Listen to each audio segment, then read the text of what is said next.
value. Go to goodranchers.com/Candace and use code Candace at checkout, but hurry because this offer will end on November 30th. Good Ranchers, American meat delivered. Okay, guys, so life is pretty dark out there, and I don't really know how to present the story to you other than to you directly. I'm laughing, but I want you to know that on the inside, I'm actually crying. Killer virtual reality headset created, and by killer, I mean not like colloquialism killer. I mean like, no, it will kill you. Imagine a VR headset that will actually kill you. So this is the article which appeared in the New York Post. The first ever killer virtual reality headset is here. Palmer Luckey, a leader in virtual reality and the founder of Oculus, better known now as a part of Facebook's Meta, created a VR headset that will actually kill the user if they die in the game, Vice's Motherboard reported.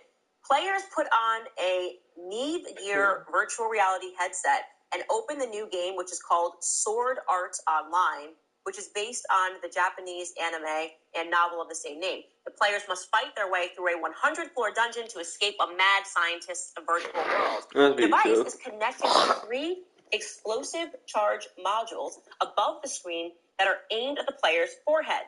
Should the player die in the game, the microwave meter would go off, obliterating the human's head. Luckey, who also founded Andor, a weapons and I don't want this guy to get the money. that has won large contracts with the government, said the explosive charges on the headset are ones he usually uses in different projects, although he did not specify which ones, of course, because those are with the government. Quote, when an appropriate game over screen is played, the charges fire instantly, destroying the brain of the user, Luckey wrote on his blog on Monday. According to Luckey, the device's creator was able to hide from his employees, regulators, and contract manufacturing partners. I'm a pretty smart guy, but I couldn't come up with any way to make anything like this work, not without attaching the headset to gigantic pieces of equipment.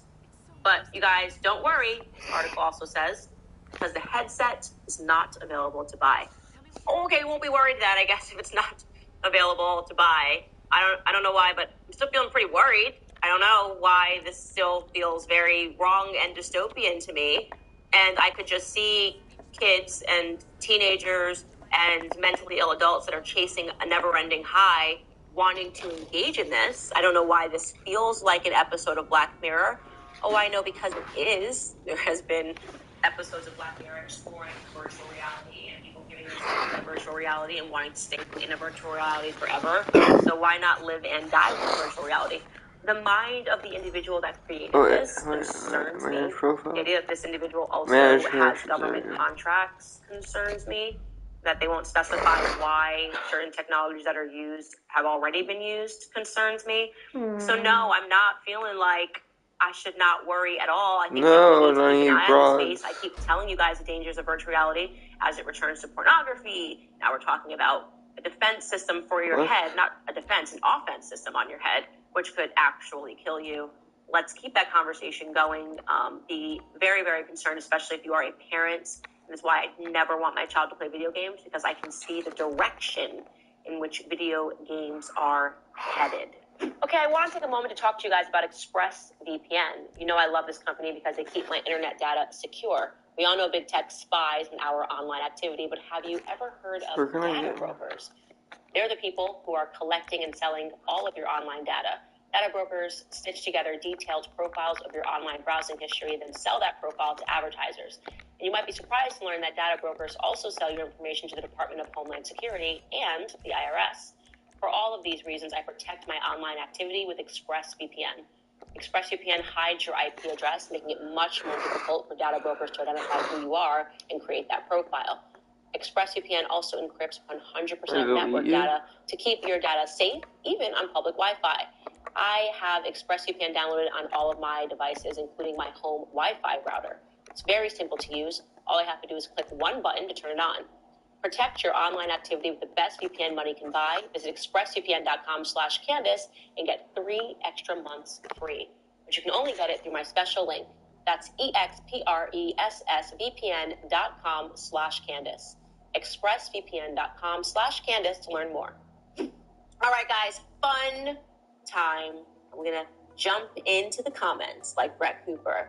And I love doing this, by the way.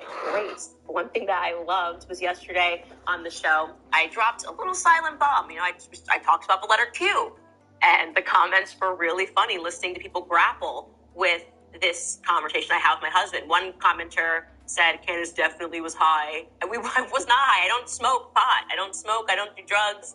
I was just on a walk with my husband with our 2 kids, and I needed to share my heart with him. And my heart told me that the letter Q is redundant. All I do, guys, is tell the truth. Like I had to bring you this because it's been bothering me, and I felt. Throughout my 3,000 plus hours of playing Rocket League, I've learned a lot about what you should and shouldn't do to rank up. At the end of the day, I think that's what we all want, right? Is to rank up. It's the only concrete value we can tie to our improvement. So today, I'm going to show you 32 mistakes that you're probably making when you play Rocket League. Let's get started.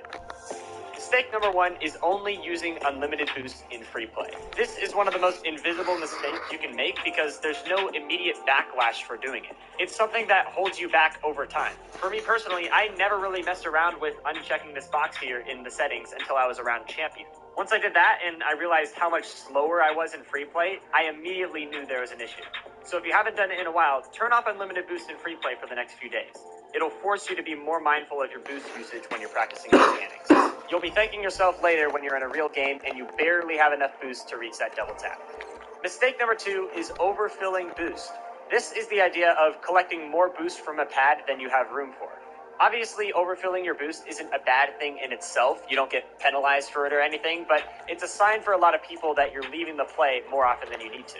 A lot of players tend to already be thinking about the next boost pad they'll be going for, even if they still have 50 boost in the tank.